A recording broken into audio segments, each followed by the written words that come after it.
Hi, welcome to Spotlight TV. I'm your host, David. In this episode, we'll be looking at the country icon, Sonny James. Before we begin, please hit the like, subscribe, and bell icons so you don't miss any of our upcoming videos. Jimmy Hugh Lowden was known professionally as Sonny James and was an American country music singer and songwriter, best known for his 1957 hit, Young Love. Dubbed the Southern Gentleman for his congenial manner, his greatest success came from ballads about the trials of love. James had 72 country and pop charted releases from 1953 to 1983, including an unprecedented 5-year streak of 16 straight Billboard #1 singles among his 26 #1 hits. 21 of his albums reached the country top 10 from 1964 to 1976. James was given a star on the Hollywood Walk of Fame in 1961 and co-hosted the first Country Music Association Awards show in 1967. He was inducted into the Country Music Hall of Fame in 2007. Jimmy Hugh Lowden was born on May 1st, 1928, to Archie Lee Pop Lowden and Della Burleson Lowden, who operated a 300-acre farm outside of Hacklesburg, Alabama. His parents were amateur musicians, and his sister Thelma Lee Lowden Holcomb also played instruments and sang from an early age. By age 3, he was playing a mandolin and singing, and was dubbed Sonny Boy. In 1933, the family appeared on a radio audition, which resulted in their being offered a regular Saturday slot on Muscle Shoals, Alabama radio station, WMSD-AM. About this time, the parents volunteered to raise an Alabama girl named Ruby Palmer, and soon Ruby was also part of the musical group, and the singing Lowden family, later billed as Sonny Lowden and the Southerners, was soon playing theaters, auditoriums, and schoolhouses throughout the southern United States.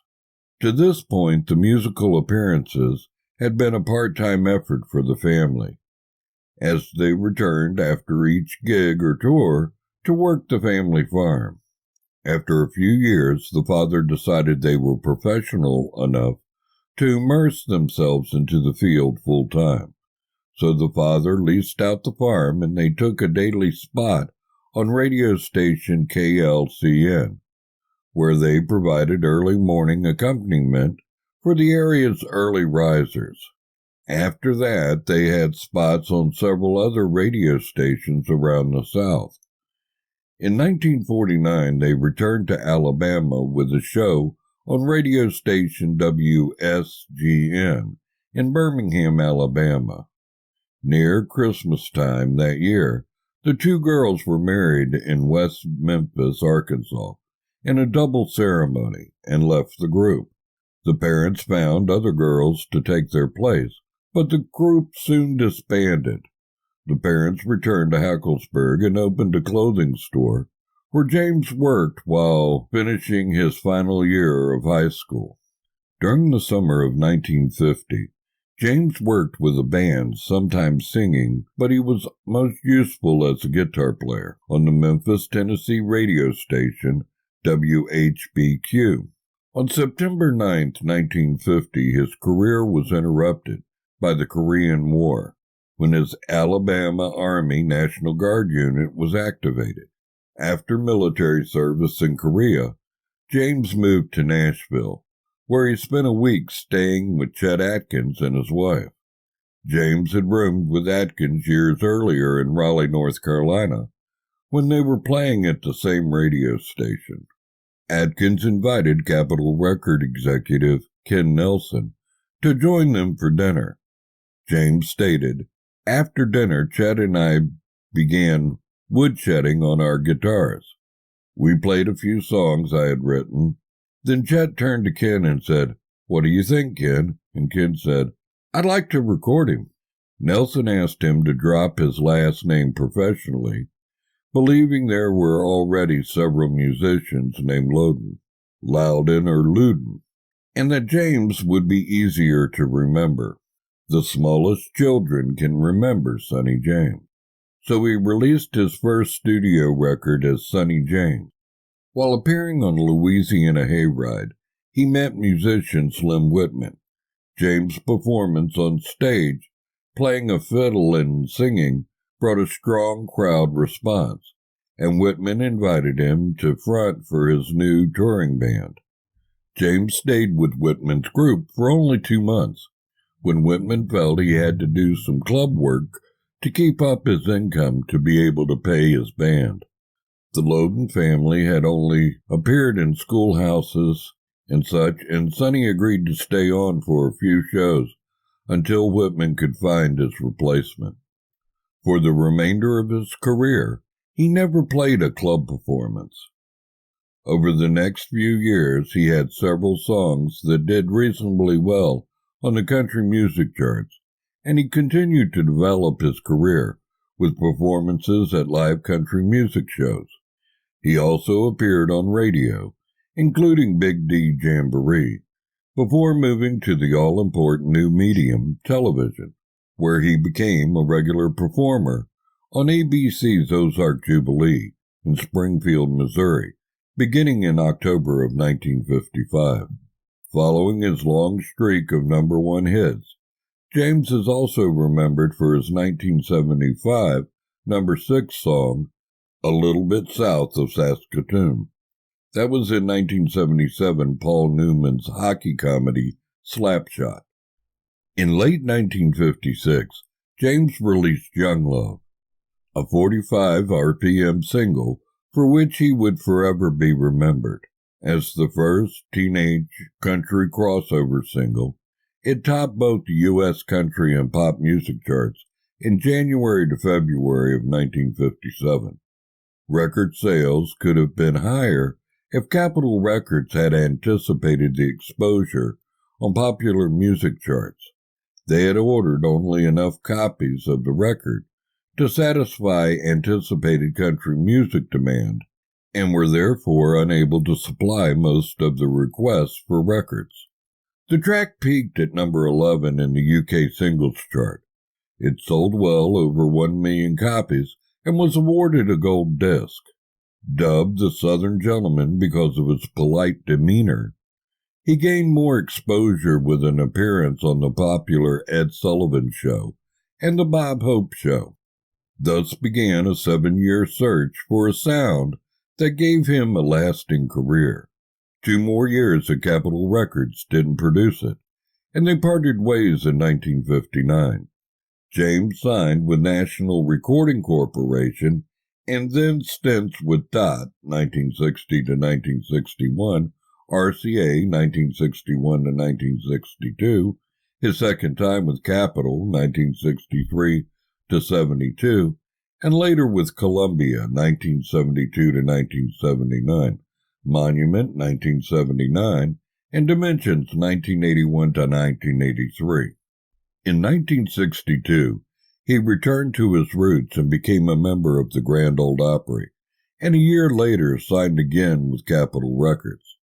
From 1964 to 1972, he was a dominant force in country music. James and his Southern Gentleman appeared on the major TV shows during that period, including Ed Sullivan, Andy Williams, Glenn Campbell, Jimmy Dean, Mike Douglas, Merv Griffin, The Joey Bishop Show, was a multi-time guest on Hee Haw, also on The Johnny Cash Show, and made minor singing appearances in 4 motion pictures. On August 15, 1964, James made his first appearance with a vocal group that had been together for 5 years.